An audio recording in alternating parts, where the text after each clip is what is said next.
तपाईँ हेर्नुहुँदैछ नमस्ते गोरुबथान। नमस्कार। विभिन्न कार्यक्रमहरूको सङ्गालो लिएर आएको नमस्ते गोरुबथान हेरेर बसिरहनु भएको छ तपाईँ। म महेश्वर प्रधानको साथमा हुनुहुन्छ। आजको विशेष समाचारहरू यस प्रकार रहेको छ। तपाईँ हेर्नुहुँदैछ नमस्ते गोरुबथान। गोरुबथान महकुमा समिति 43, 44, 45 अनि 46 नम्बर समष्टिको आयोजनामा आँगनवाडी र आशा कर्मीहरूको महकुमा समिति गठन अनि अन्य पार्टीबाट विनय खेमा गोजोमोमोमा सामेल नयाँ सदस्यहरूलाई स्वागत कार्यक्रम 46 नम्बर समष्टि अन्तर्गत अप्पर फागु सामुदायिक भवनमा सम्पन्न भयो। महकुमा सभापति होमबहादुर छेत्रीको अध्यक्षतामा सम्पन्न कार्यक्रममा मुख्य अतिथि अध्यक्ष विनय तामाङ रहेको थियो भने विशिष्ट अतिथि अनि अतिथिहरूमा 43, 44, 45 अनि 46 नम्बर समष्टिका सभापति सचिव, महकुमा समिति महासचिव रतन थापा लगायत कालेबुङ जिल्ला समितिका पदाधिकारीहरू विशेष रूपमा उपस्थित रहेको थियो भने स्वागत विचार 46 नम्बर समष्टिका अध्यक्ष पेमा योजनले राखेको थियो। कार्यक्रम सञ्चालन सनम थापाले गरेको थियो भने उक्त कार्यक्रममा 43, 44, 45, 46 नम्बर समष्टिबाट अन्य पार्टी त्यागेर नयाँ सोच नयाँ विचार विनय खेमा गोजमोमोमा 1500 भन्दा अधिक परिवार सामेल भए भने सामेल भएकाहरूलाई अध्यक्ष विनय तामाङको बाहुलीबाट दलीय झण्डा प्रदान गरियो। उक्त कार्यक्रमको रिपोर्ट नमस्ते गोरुबथान च्यानलले यसरी तयार पारेको छ। तपाईँ हेर्नुहुँदैछ नमस्ते गोरुबथान। सबैलाई गोर्खे नमस्कार। र आज यस मञ्चमा यस सभामा उपस्थित हुनुभएका आजको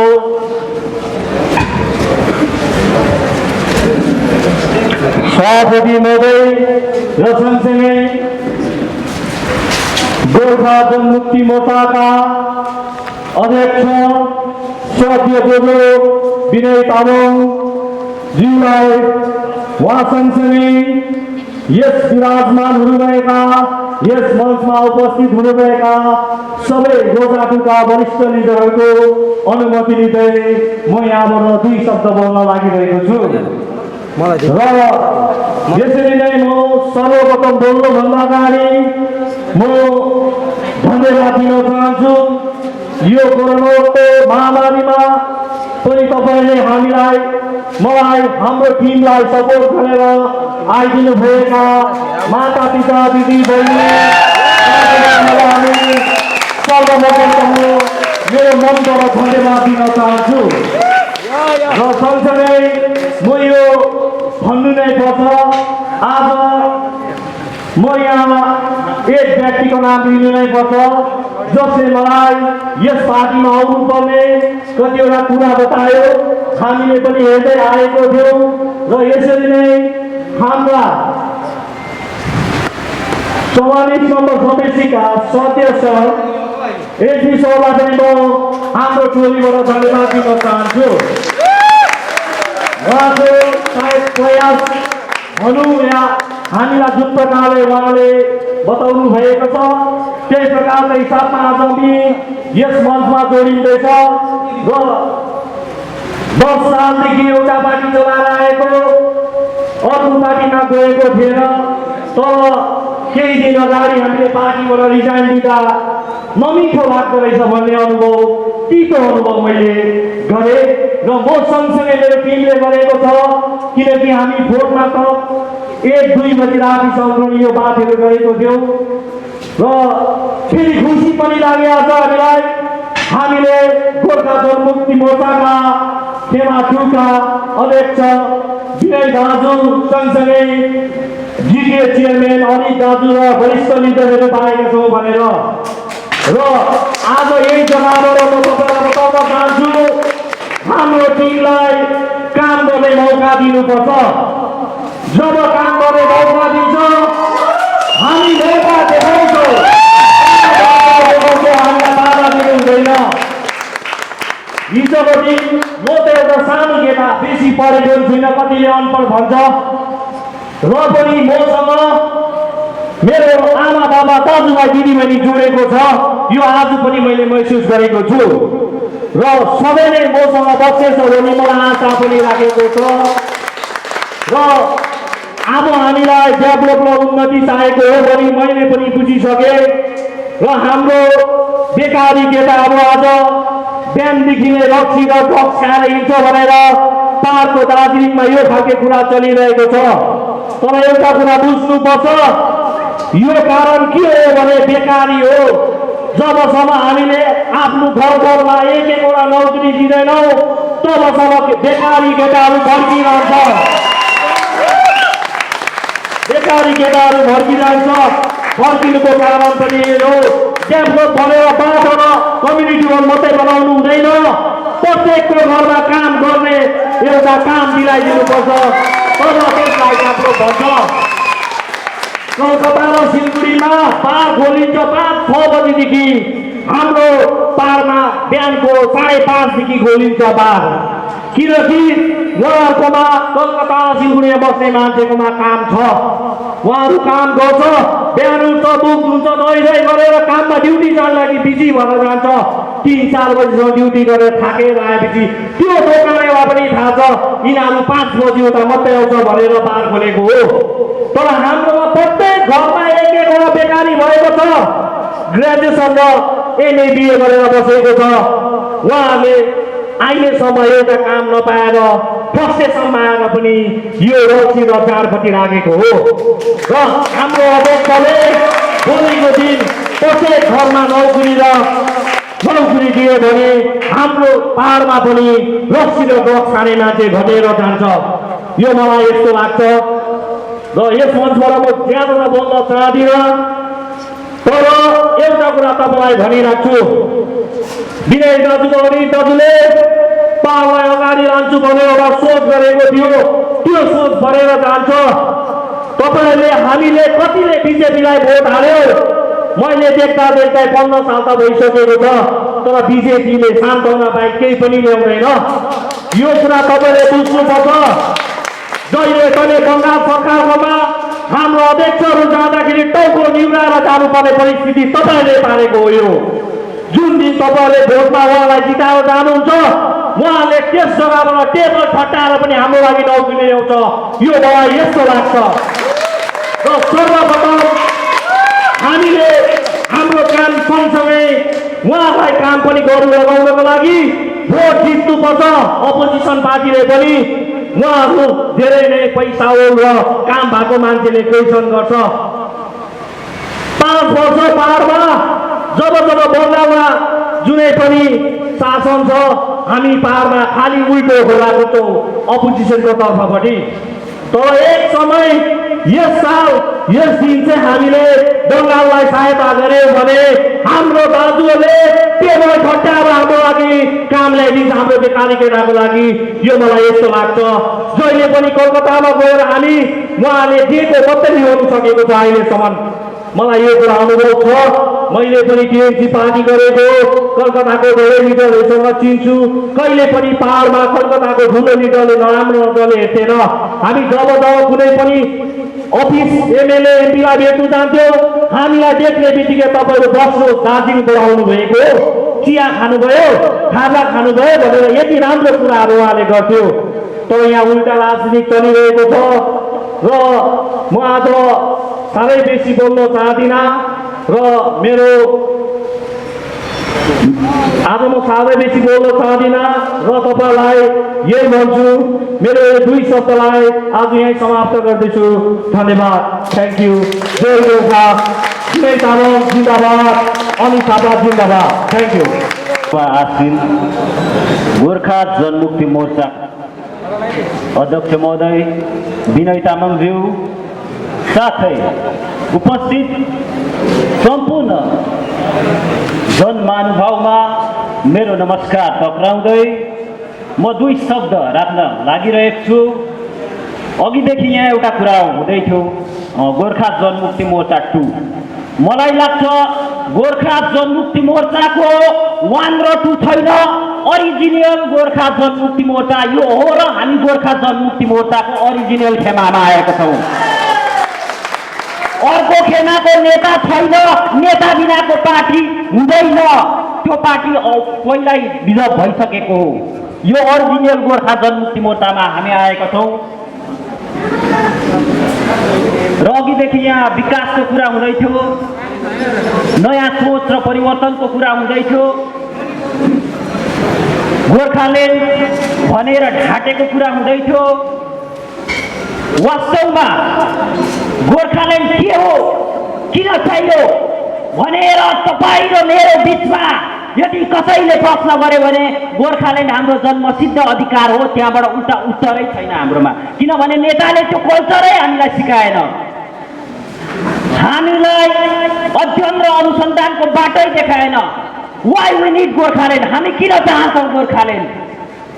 संविधानले दिएको अधिकार हो भनेर मात्र हुँदैन, किन र कसरी दिँदैछ, गोर्खाल्यान्ड कसरी र कुन बाटोबाट हुन्छ भन्ने कुराहरू हामीलाई कहिले पनि कुनै नेताले सिकाएन। तर आज म यहाँ आउनुको तात्पर्य के हो भने हामी जस्तो युथहरू, हामी जस्तो युवाहरू थुप्रै बेरोजगार र शिक्षित युवाहरूलाई विभिन्न भड्खालोमा हाल्ने प्रयास हुँदैछ राजनैतिक रूपमा। तपाईँहरूले देखिरहनु भएको कुरा हो, भारतीय जनता पार्टीले हामीलाई ठगेको, अनि हामी दुखेसो मान्छौँ। ठगिने हामी र हामी दुखी पनि हुन्छौँ, भोट पनि हामीले नै लागेको, जिताएर पठाएको पनि हामीले नै दुखी हुन्छौँ। अरे बाबा, उनीहरूको त्यो मुद्दै होइन, उनीहरूलाई सरकारको विषय नै होइन। केन्द्रीय पार्टीहरूको निम्ति, नेसनल पार्टीहरूको निम्ति गोर्खाल्यान्ड के हो? उनीहरूलाई त त्यो गोर्खाल्यान्ड त एउटा सिट मात्रै हो। हाम्रो जुन चाहिँ जन्मसिद्ध अधिकारको कुरा छ, हाम्रो चिन्हारी र परिचयको कुरा छ, हाम्रो जुन चाहिँ त्योसित लगाउ छ, त्योसित सम्बन्धित हाम्रो भाव झुकाउ छ, त्यो केही पनि होइन उनीहरूको निम्ति। दार्जिलिङ पहाडले दिएको, बिजेपीलाई दिएको भोट एउटा सिटको लागि मात्र हो, उनीहरूको लागि। हामी जिताएर पठाउँछौँ अनि अहिले हामी दुखी हुन्छौँ। अबदेखि हामीले जिताएर पठाउनु हुँदैन। हामीलाई प्रतिनिधित्व गर्ने पार्टी भनेको हाम्रो यहाँबाट हुनुपर्छ, तपाईँले मबाट हुनुपर्छ, तपाईँले मेरो ठुल बगेको दाजुभाइ हुनुपर्छ। तब पो हुन्छ गोर्खाल्यान्ड, तब पो उसले प्रतिनिधित्व गर्छ पार्लियामेन्टमा, तपाईँलाई मेरो आवाज उठाउँछ। कहाँबाट हायर गरेर ल्याएको मान्छेलाई गोर्खाल्यान्डको बारेमा थाहै छैन। गोर्खाहरूको भाव त्यसको त्योसँग सम्बन्धित सम्बन्ध, किन गोर्खाल्यान्ड चाहन्छौँ, किन हामीलाई चाहिन्छ गोर्खाल्यान्ड थाहै छैन। अनि हामी जिताएर पठाउँछौँ उनीहरूलाई। अबदेखि खबरदार, पहिला अङ्ग्रेजको पालामा blacks and dogs are not allow भन्थ्यो अरे नि, BJP and dogs are not allow भन्नुपर्छ हामी पनि। किनभने तपाईँ र मेरो आवाजलाई प्रतिनिधित्व गर्ने, तपाईँ र मेरो बिचबाट उठेर गएको नेतृत्व हुनुपर्छ। उसले पनि त्यही दुःख तपाईँ र मैले जस्तै दुःख भोगेको हुनुपर्छ। चिन्हारी र अस्तित्वको प्रश्न तपाईँ र मेरो जस्तै खडा भएको हुनुपर्छ उसको अगाडि पनि। तब उसले त्यो आवाजलाई सही जग्गामा उठाउँछ। त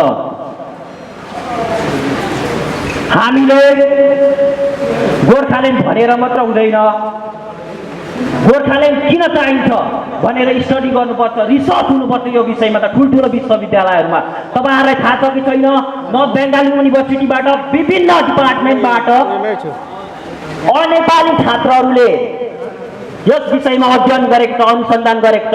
त्यो पेपरहरूलाई खोजेर ल्याउने काम खोइ गरेको योभन्दा अघिका नेताहरूले। जङ्गल जङ्गल हिँडेर गोर्खाल्यान्ड हुँदैन, त्यो त तपाईँ र मलाई पनि थाहा छ। अबदेखि यसरी विश्वास गर्नु हुँदैन।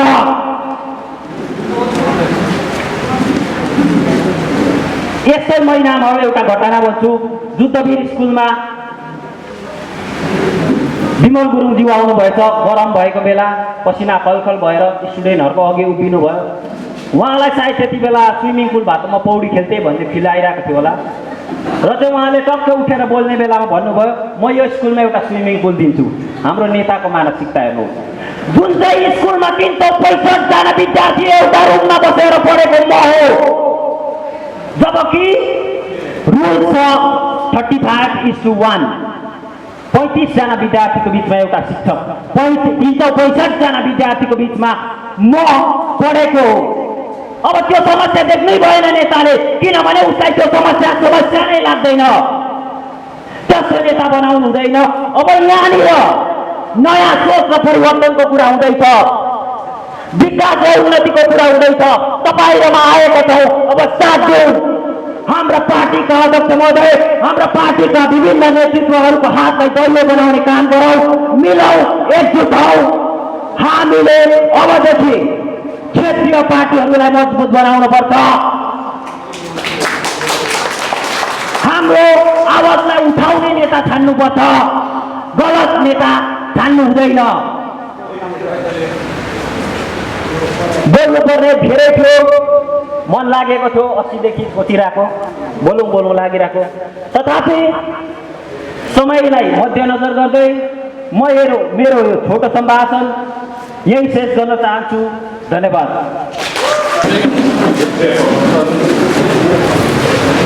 अन्तर्गत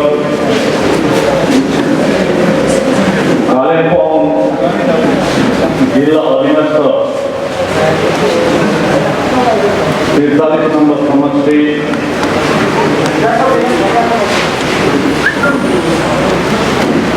स्थित फागु चियाबारीमा आयोजित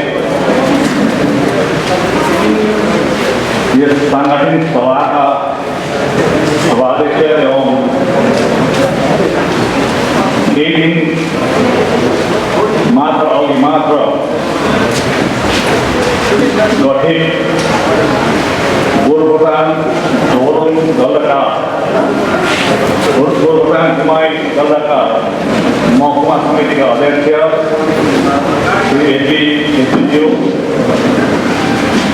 साथै मञ्चमा आसीन गोर्खा जनमुक्ति मोर्चा कालिम्पोङ जिल्ला समितिका अध्यक्ष श्री सिबी गुरुङज्यू,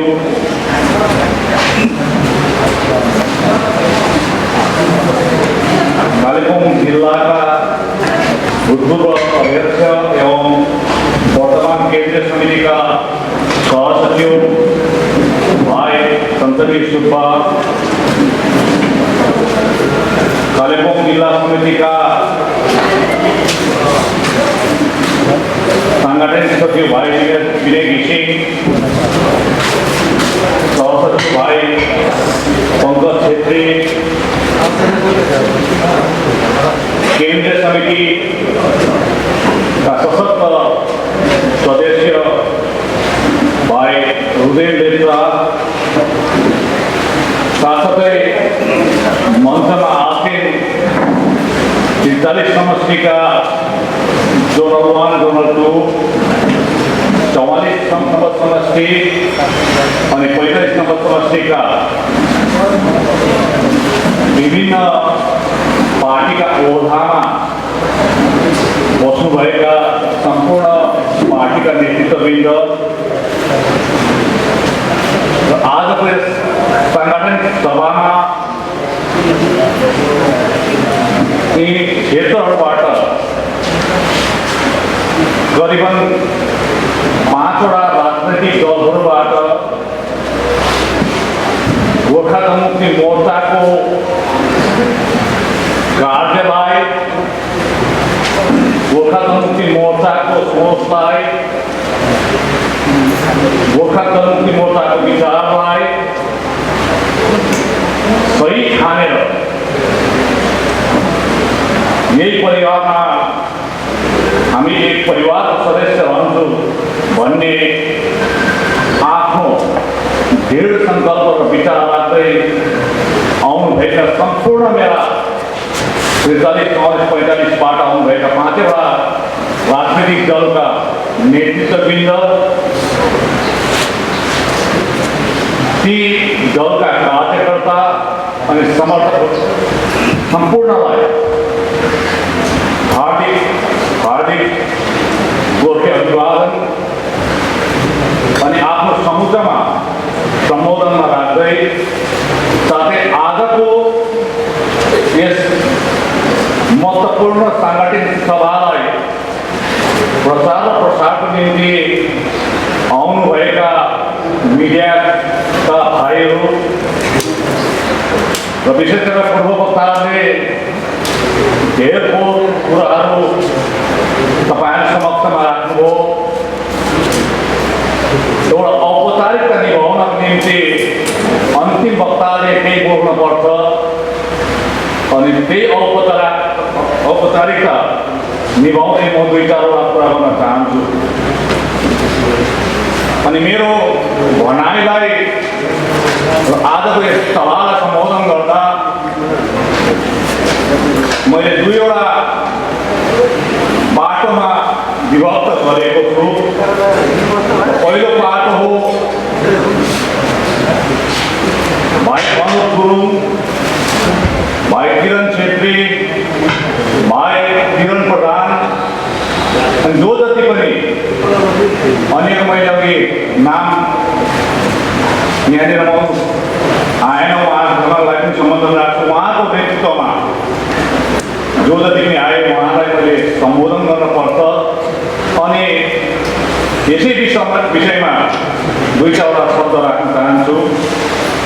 अनि दोस्रो पाटा जुन म बोलेर जाँदैछु आजको गोरुबथानमा, मिडियाका भाइहरूले, मिडियाका साथीहरूले मैले दोस्रो पाटामा बोल्दाखेरि जस्ताको जस्तै मिडियामा आएको हुनुपर्छ। केही परिवर्तन नहोस् म यो चाहन्छु, किनभने यहाँबाट म केही सन्देश दिन चाहन्छु। यो सन्देश पहाडलाई मात्र होइन, यो सन्देश भारतीय गोर्खाहरूको लागि पनि म दिन चाहन्छु। यसले गर्दाखेरि दोस्रो पाटामा जति बोल्छु त्यो बोलेको कुरोलाई तपाईँले अक्षरशः सिधा त्यसमा कुनै प्रकारको एडिटिङ नभइकन राखिदिने म अनुरोध गर्छु र म पहिलो पातामा म जान चाहन्छु। कालिम्पोङ एउटा जिल्ला हो अनि यहाँ कालिम्पोङ एउटा राजनीति गर्नको निम्ति अति मलिलो जग्गा पनि हो जो म ठान्दछु। यही मलिलो जग्गा भएकोले होला बाहिर शक्तिले पनि कालिम्पोङलाई नै ज्यादा आँखा गाड्छ र अहिले गाडी पनि राखेको छ। अघि जात पार्टीबाट आउनुभएका भाइ, युवा इकाइका भाइ, उहाँले राम्रो भन्नुभयो, हामीले क्षेत्रीय पार्टीलाई अब प्राथमिकता दिनुपर्छ भन्ने कुरो। अहिले राजनीतिको टुडी खेल, पहाडको राजनीतिको टुडी खेल कालिम्पोङ भएको छ। यो टुडी खेल तपाईँ हामीले बनाउनु दिनुहुन्न र आज म तपाईँलाई भन्न चाहन्छु, भाइहरूको नेतृत्वमा तपाईँहरू जो जति पनि आए, मैले अघिदेखि हेरेँ, बाहिरबाट आएर हेरेँ अनि म आज यहाँबाट दार्जिलिङ फर्केर जाँदा आफ्नो सन्तुष्टि अनुभव गर्दै जान्छु। आजदेखि उसो 43, 44, 45 नम्बर समष्टिमा अन्य राजनीतिक दलको अस्तित्व छैन। मैले देखेँ गाँठहरू सबै गोर्खा जनमुक्ति मोर्चा पार्टीमा आए होला, दुबो होला यति जग्गा।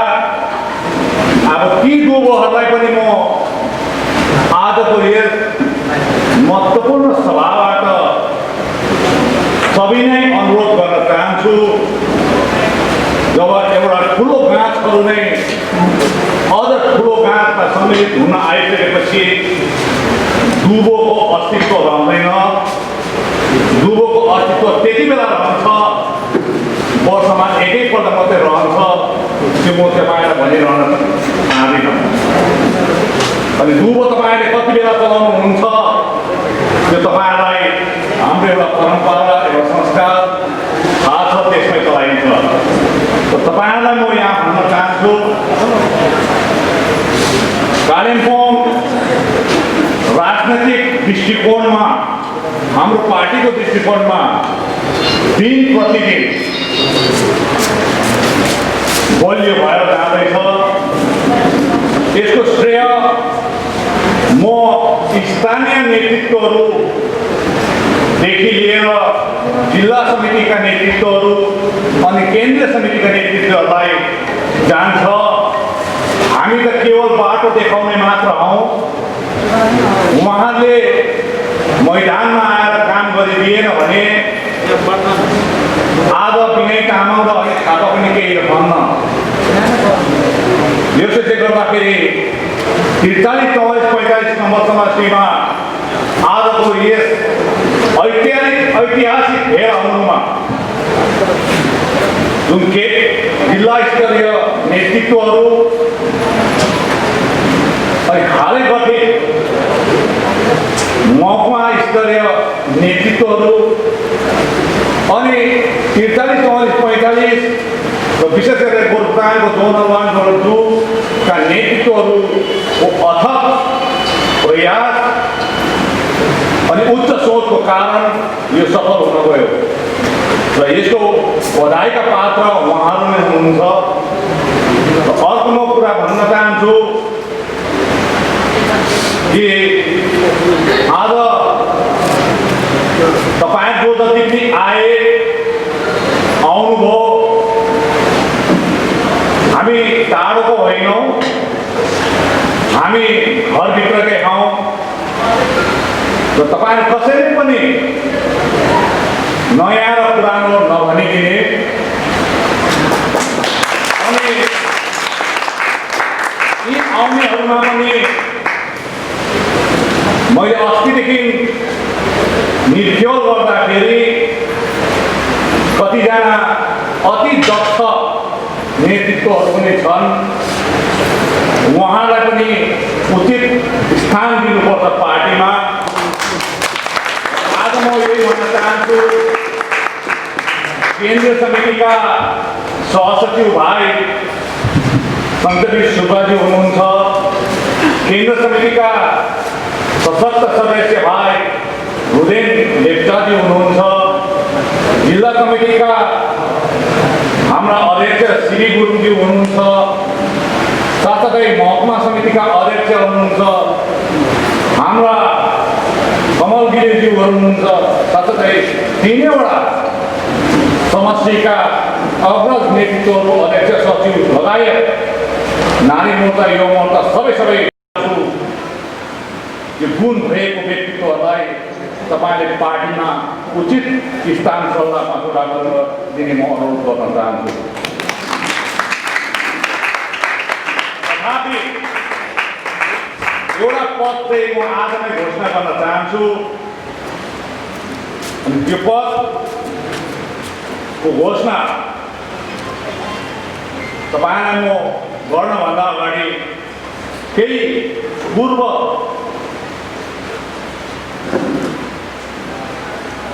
घोषित पार्टीका निर्देश यी आदि कुरालाई अगाडि राख्न चाहन्छु। कालिम्पोङ जिल्ला भयो, कालिम्पोङ जिल्ला बनिँदाखेरि हामीले ती एक व्यक्तिलाई बिर्सन हुन्न। ती व्यक्ति बेशक हाम्रो पार्टीमा छैनन्, तर भारतीय गोर्खा राजनीतिको मानचित्रमा एक सशक्त व्यक्तित्व पनि हुनुहुन्छ। उहाँको कारणले कालिम्पोङ जिल्ला बन्नमा धेरै बल पुगेको थियो। वो जनताको पनि एउटा सोच थियो, जनताको पनि एउटा विचार थियो हाम्रो कालिम्पोङको जिल्ला अलग हुनुपर्छ अनि राजनैतिक महत्त्वाकांक्षा पनि थियो।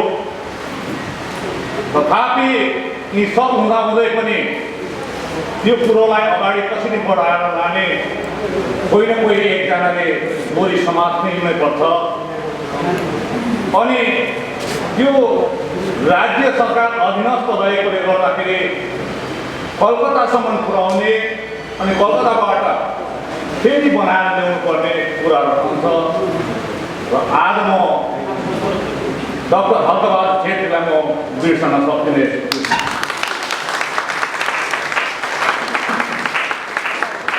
कालिम्पोङ जिल्लामा उहाँले ल्याउनु भयो,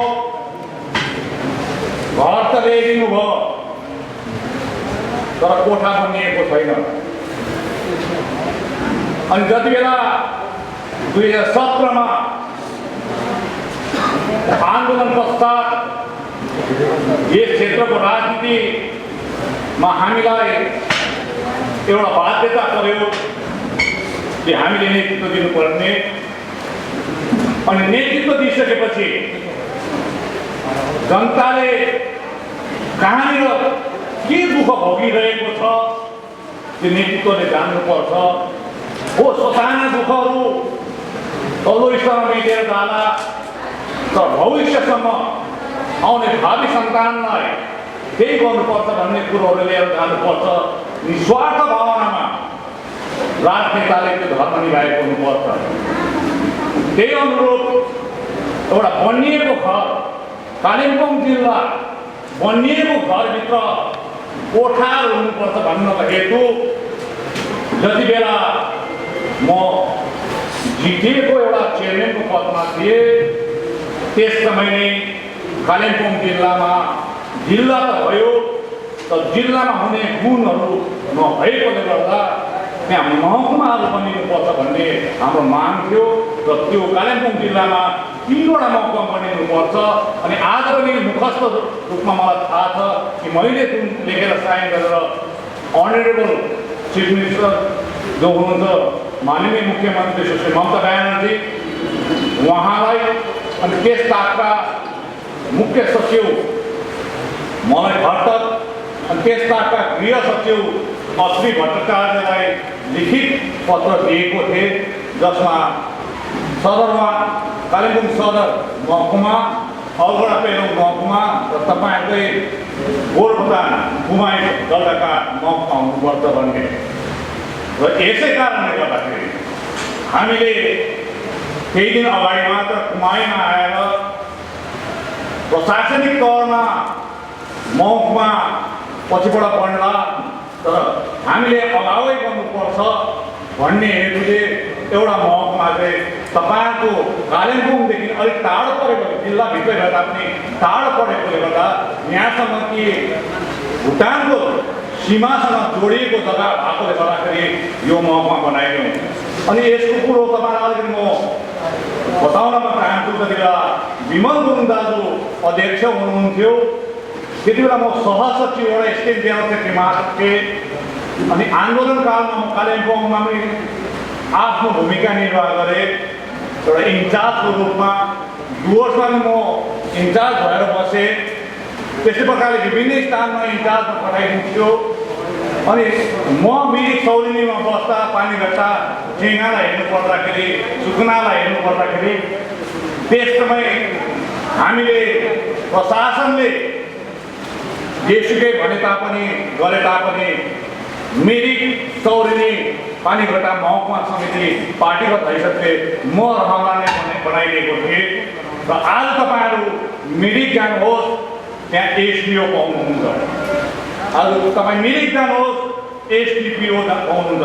एसडिओको फुल फर्म सब डिभिजनल अफिसर हो। सब डिभिजन भनेको महकुमा हो। एसडिपिओ पुलिसबाट आउँछ सब डिभिजनल पुलिस अफिसर भन्छ सब डिभिजन भनेको महकुमा। त्यस्तै प्रकारले आधारभूत आधारहरू पार्टीगत हैसियतले अहिलेदेखि नै हामीले बनाएर जानुपर्छ भन्ने हेतुले यो कार्य गऱ्यौँ र अस्ति मात्र यहाँनिर पार्टीगत हैसियतले गोर्खा जनमुक्ति मोर्चा पार्टीको हामीले एउटा महकुमा समिति यो भेगलाई लिएर बनाइदिएका छौँ। अब नारी मोर्चा बनाउनु छ, युवा मोर्चा बनाउनु छ। अहिले यो सभा पछाडि म यी 3वटा जग्गाको यो संविधानको आइसिडिएसले उहाँले आइसिडिएसले पनि संविधान कमिटी बनाएको छ, आशा वर्गले बनाएको छ। उहाँको पनि आधिकारिक घोषणा गर्नुपर्छ। यो पछाडि सभा सकेपछि उहाँसँग म बस्छु र अगावै यहाँनिर हाम्रो महकुमा समिति बनिसकेकोले गर्दाखेरि र फुल फ्लेजेड महकुमा पनि सकेको छ र युवा मोर्चाको पनि बनिनुपर्छ र नारी मोर्चाको हामीले श्रीमती छिरिङ दाहाल जो केन्द्रीय समिति नारी मोर्चाका अध्यक्षा हुनुहुन्छ, उहाँ आइतबार कालिम्पोङमा आउनुहुँदैछ नारी मोर्चाका विषयहरू आदि लिएर र उहाँ बस्नुहुन्छ किनभने उहाँ प्राइमेरी डिस्ट्रिक्ट स्कुल बोर्डको प्रेसिडेन्ट भएकोले गर्दाखेरि कतिवटा उहाँको आफ्नो काम पनि रहेछ र उहाँ बस्ने भएको छ। र आज नारी मोर्चालाई म छुन चाहदिनँ किनभने उहाँहरू अलग्गै प्रकारले मैले छिरिङ बहिनीलाई एउटा आदेश एउटा निर्देश या अनुमति दिएकोले गर्दाखेरि उहाँबाट हामी सल्लाह दिन्छौँ र विशेष गरेर आजको यस ऐतिहासिक भेलामा एउटा पद चाहिँ म यहाँनिर घोषणा गर्न चाहन्छु। गोरुबथान कुमाई जलढकामा युवा मोर्चा गठन शीघ्र हुनुपर्छ। केन्द्रीय समिति युवा मोर्चाका प्रतिनिधिहरूलाई पनि म पठाइदिन्छु, जिल्ला समितिका युवा मोर्चाका प्रतिनिधिहरू यहाँ आएको हुनुपर्छ, अनि प्यारेन्ट बडी पनि बसेर समष्टि कमिटीहरू बसेर तपाईँले बनाउनुपर्छ र त्यतिन्जेलसम्म निम्ति फुल फ्लेजेड कमिटी बनिनुको निम्ति आज म कन्भिनरको रूपमा भाइ अनुप गुरुङलाई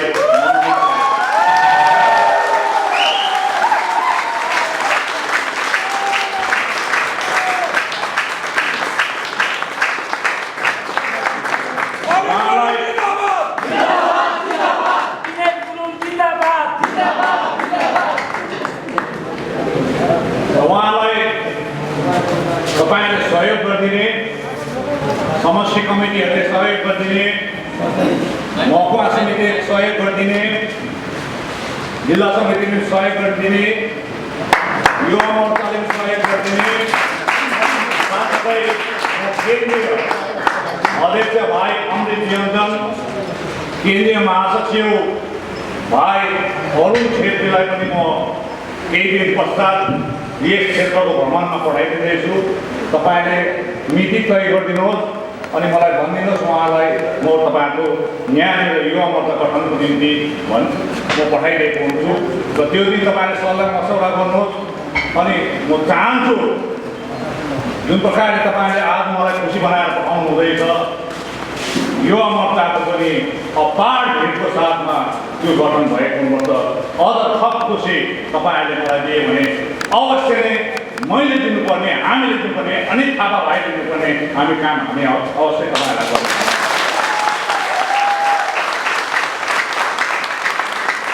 हामी झुटो आश्वासन दिँदैनौँ। भाइ अनित थापाको प्रत्येक वक्तव्यमा यही रहेको हुन्छ, यथार्थमा राजनीति गरौँ, झुटको राजनीति नगरौँ।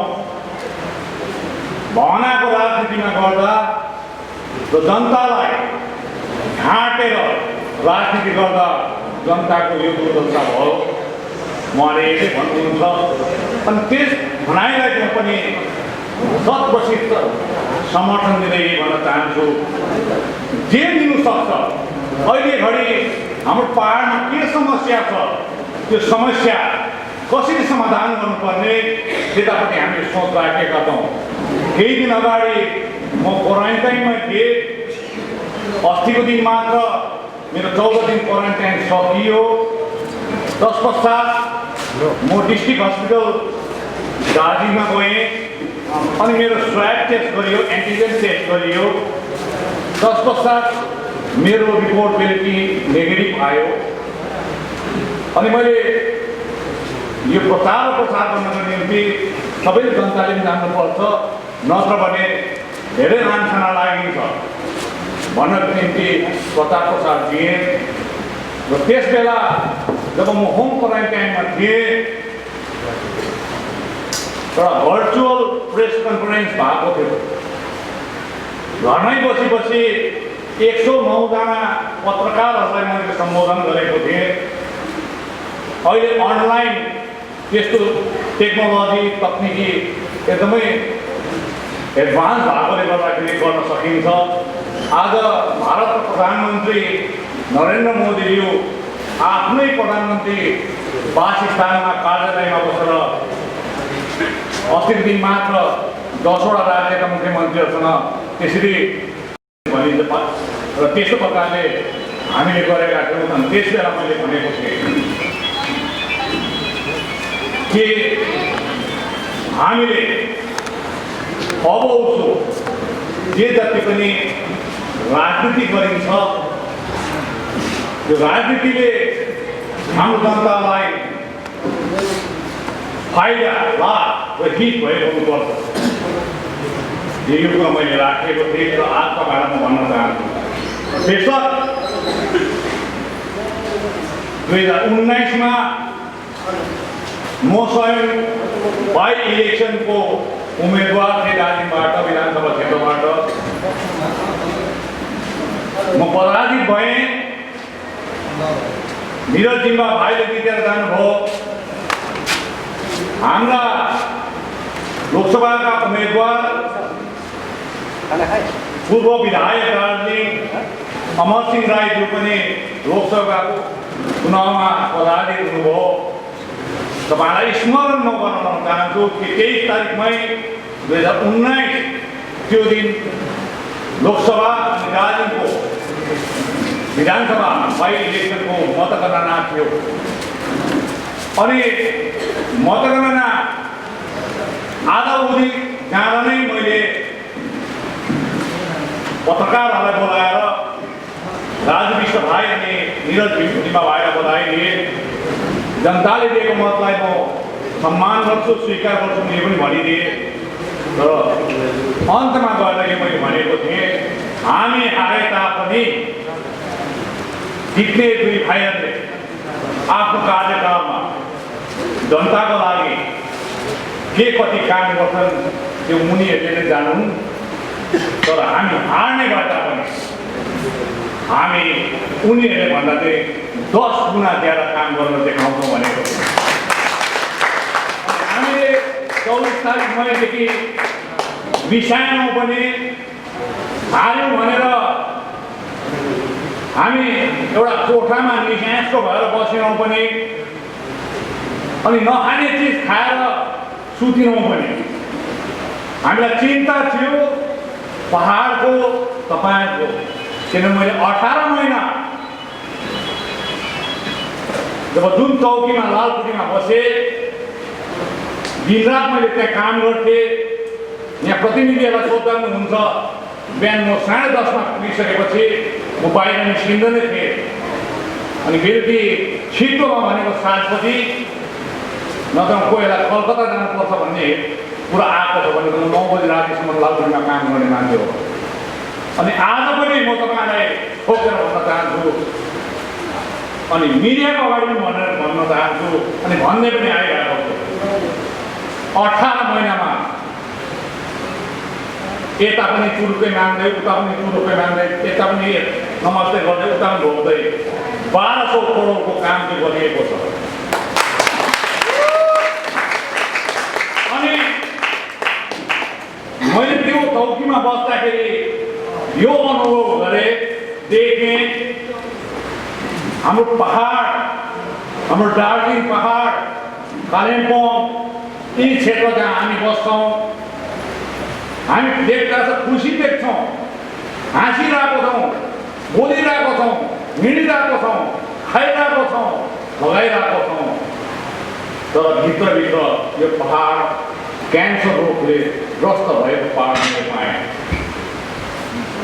त्यसले गर्दाखेरि आज म चेयरम्यान जिटिए भएर काम गर्दाखेरि जुन प्रकारले फायर बोकेर जानु पर्थ्यो र उहाँलाई माग्नु पर्थ्यो, भन्नु पर्थ्यो, गिडगिडाउनु पर्थ्यो, र आज सम्बन्ध राम्रो हुँदाखेरि अब म माग्नेमा होइन म दिने जग्गामा जान्छु भनेर नै म उत्रेको थिएँ, तर जनताले दिएन। आज यदि मैले चुनावमा जाँदाखेरि मेरो चुनावको घोषणापत्र थियो दार्जिलिङमा, 31वटा घोषणापत्रमा मुद्दाहरू छन्, 31वटा थियो त्यहाँ। दार्जिलिङको समस्या हुनु 100वटा समस्या छ, तर यो 31वटा समस्या चाहिँ कमसेकम हामीले समाधान गऱ्यौँ भने हाम्रो भावी पिँढीलाई र अहिलेको पिँढीलाई केही हदसम्म राहत हुन्छ भन्ने कुरोतिर राखिएको थियो। मैले बारम्बार पढेर पनि सुनाएँ, मिडियामा पनि हालेँ। अनि म त्यो जग्गामा जाँदाखेरि आज हेर्नु लालकोटीको चौकी जानेर म बसेँ। अनि त्योभन्दा अगाडि विमल दाजु पनि बस्नु भएको, अनि त्योभन्दा अगाडि स्वर्गीय सुभाष घिसिङज्यू पनि बस्नु भएको, आज अनित थापा भाइ बस्नु भएको। कसैले पनि चाहँदैन त्यो चौकीबाट निस्किनु चाहिँ। अनि त्यो चौकीमा सबैको राज चुहिरहेको हुन्छ, अहिले पनि राज चुहिरहेको छ कतिजनाले, कहिले त्यहाँ बस्नु र घुम्नु भइरहेको। तर मैले 18 महिना चाहिँ गरेर फर्केर जानु सक्थेँ, तर जनताको लागि मैले त्यागेको थिएँ, मैले भाषणमै भनेको थिएँ। अनि आज पनि म तपाईँहरूलाई भन्न चाहन्छु, म भोलि जिटिए इलेक्सन भयो भने पनि म कुनै न कुनै समष्टिमा छु, तर म जिटिए इलेक्सनमा जाँदिनँ। अनि म चेयरम्यान हुँदिनँ पनि। चेयरम्यान मैले 18 महिना गरेँ, मेरो भाग्यमा 18 महिना थियो, भयो। अनि मैले त्यहाँनिर गएर गर्नु हुँदैन पनि। म पार्टीको अध्यक्ष हो, मैले आज म त्यहाँ बस्छु भने पनि पाउँछ थिएँ, त्यो केही छैन। तर अस्ति मैले आज के गर्छु भने यो कोभिड-19ले अलिकति मलाई कवि पनि बनाउँदैछ, कोटेसन लेख्ने पनि बनाउँदैछ। पछि पङ्कज छेत्री भाइले मलाई कालिम्पोङबाट, दाजु तपाईँले राम्रो राम्रो कोटेसन लेखेर पठाउनुहोस् न, हामी सेयर गर्छौँ भन्यो। अहिले त राम्रै थियो, फेरि घरमा त्यसै बसिरहनु पर्ने, बसी त रहेको थियो। तपाईँ मैले घरमा आयो भने त झन् तपाईँले लेख्नुहुन्छ, यो 14 दिनमा त मैले कतिवटा कुरामा पिएचडी गरेको जस्तो पुरा पढ्दैछु। बिहान 8:30देखि बेलुका 7 बजीसम्म त्यो कोठामा तल मेरो अफिस छ, अस्ति भाइर आउनु भएको थियो, त्यहाँ लेख्नुभयो होला कागजको थाकहरू, किताबको थाकहरू। त्यो किताब उपन्यास होइन, त्यो किताब कसै प्रेमी र प्रेमिकाको कथा जोडेको कथा होइन। तर त्यो किताबहरू दस्तावेजहरू के पनि छ, गोर्खा जातिको अस्मिता र अस्तित्वको कुरा लिएर नै म पढ्दैछु त्यहाँ। त्यसले गर्दाखेरि उहाँले भन्नुभयो, अनि मैले त्यहाँ कोटेसन हाल्नु थालेँ। अहिले दिनमा 2-2वटा आउँछ है, त्यो मेरो घरिघरि नक्सा पनि राम्रो भएकोसँग नमस्ते गर्दै गर्दै पनि आउँछ। आज बिहान पनि आएको थियो, म आउँदा पठाइदिएँ। आज बेलुका मैले पठाउनुपर्छ, त्यहाँदेखि फेरि त्यसलाई डिजाइन गरेर बनाउँछ, लेखाइ चाहिँ मेरो नक्सा मैले पठाउनुपर्छ, अनि सबै डिजाइन गरेर। त्यसमा मैले एउटा अस्ति मैले भनेको थिएँ, कुनै ठुलो युद्धलाई जित्न हो भने ससाना लडाइँ हार्नुपर्छ भन्ने मैले 2019मा मलाई हालिदिएको हो। तर भविष्यमा गोर्खा जाति, यो पहाडको लागि अनि यो समग्र गोर्खा जातिको लागि ठुलो युद्ध लड्नुको लागि म तयार छु। अब चाहिँ तपाईँले बाटोमा राम्रो कुराहरूले राम्रो कथा जान्छ। मैले बारम्बार भन्दैछु, तपाईँहरू आउनुभएको अघिदेखि गोर्खाल्यान्डको कुरा पनि यहाँ उठ्यो। अनि आज एउटा गोर्खा जाति भएकोले गर्दाखेरि मैले गोर्खाल्यान्डको शब्दलाई उच्चारण गर्न भुलिनु हुँदैन। यहाँ धेरै गोर्खाहरू छन्, तर गोर्खाल्यान्डको शब्द चाहिँ जिब्रोमा आएर पनि अगाडि बोल्दैन। यो विडम्बना उहाँहरूमाथि छ, काहीँ न काहीँबाट बोला निमाठिएको छ उहाँहरूलाई। तर आज मैले गोर्खाल्यान्डको कुरा गर्दाखेरि फेरि मलाई भन्छ, अनेक भाइलाई भन्छ गदार, हामीलाई गदार भन्छ। हामीले हाम्रो आत्मस्वाभिमान नमनामा पैँचो अप्रेको छैनौँ, बन्दगी बनाएको छैनौँ। हामीले कूटनैतिक सम्बन्ध मात्रै राखिदिएको हो र आज म यही प्रसङ्गमा अनि 1.5-2 महिनादेखि राजनीतिक गतिविधिलाई नजिकबाट हेरेकोले गर्दाखेरि म यो भन्न चाहन्छु अबको कुरोलाई चाहिँ जस्ताको तस्तै मिडियाले राखिदिएको हुनुपर्छ। भारतमा सबै जातको आफ्नो आफ्नो टिकट छ। आज सिख दाजुभाइलाई तिम्रो टिकट कहाँ हो भने पन्जाब भन्छ। आज बिहारी दाजुभाइलाई तिम्रो टिकट कहाँ छ भन्दाखेरि बिहार भन्छ। आज आसामका दाजुभाइलाई सन्तानलाई तिम्रो टिकट कहाँ हो भने आसाम भनिन्छ। अनि आफ्नो आफ्नो भारतमा आफ्नो आफ्नो जग्गा छ, उहाँको टिकट छ। बङ्गाली दाजुभाइलाई सन्तानलाई तिम्रो टिकट कहाँ हो भने बङ्गाल भन्छ। आज मारवाडी दाजुभाइले तिम्रो टिकट कहाँ हो भनेर कसैलाई सोध्यो भने राजस्थान भन्छ। त्यसले गर्दाखेरि भारतवर्षभरिको टिकट आज आधिकारिक रूपमा म भन्न चाहन्छु भारतवर्षभरि भरिएको गोर्खाको टिकट दार्जिलिङ पहाड हो। यो टिकटमा कसैले पनि आँखा नगाडुन्, गाड्नु राम्रो होइन। हामीले गुजरातमा गएर हाम्रो टिकट खोज्दैनौँ, भन्दैनौँ पनि हामीलाई त्यहाँ टिकट चाहियो भन्दैनौँ, राजस्थानमा गएर भन्दैनौँ, बङ्गालमा गएर भन्दैनौँ, आसाममा गएर भन्दैनौँ। दार्जिलिङ पहाड, कालिम्पोङ, दार्जिलिङ, खरसाङ, मिरिक पहाड समस्त भारतीय गोर्खाको टिकट भएकोले गर्दाखेरि यो गोर्खाको टिकटमा कसैले आँखा नगाडौँ। आज तपाईँ सबैलाई भनिदिएको आज तपाईँले तपाईँको टिकट रक्षा गर्नु भएन भने भोलि गोर्खाल्यान्ड पनि हुँदैन। यहाँ गोर्खाल्यान्ड हुनुको लागि, गोर्खाको अस्तित्व बाँच्नुको लागि, गोर्खाको चिनारी बनाउन जबसम्म यहाँ रहन्छ यो टिकट कसैलाई खोसेर लानु हामी दिँदैनौँ। यो टिकट हामी लानु दिँदैनौँ। यहाँ आँखा लाउनु हुँदैन, राल चुहाउनु हुँदैन। गोर्खा जाति शान्तिप्रिय जाति हो अनि मिलनसार जाति पनि हो। हामीले कसैलाई भेदभाव गर्दैनौँ, दूर गर्दैनौँ, कसैलाई नराम्रो सोच्दैनौँ। आज यही कारण एउटा सिधापना हामीमा भएकोले गर्दाखेरि हामीले मागेको माग पनि यति लामो कारण यही हो। अलिक बदमास भयो भने दिइहाल्छ। घरमा पनि छोराछोरी सिधा छ भने आमाबाउले त्यति याद पर्दैन, सिधा त छ के त गर्दैन।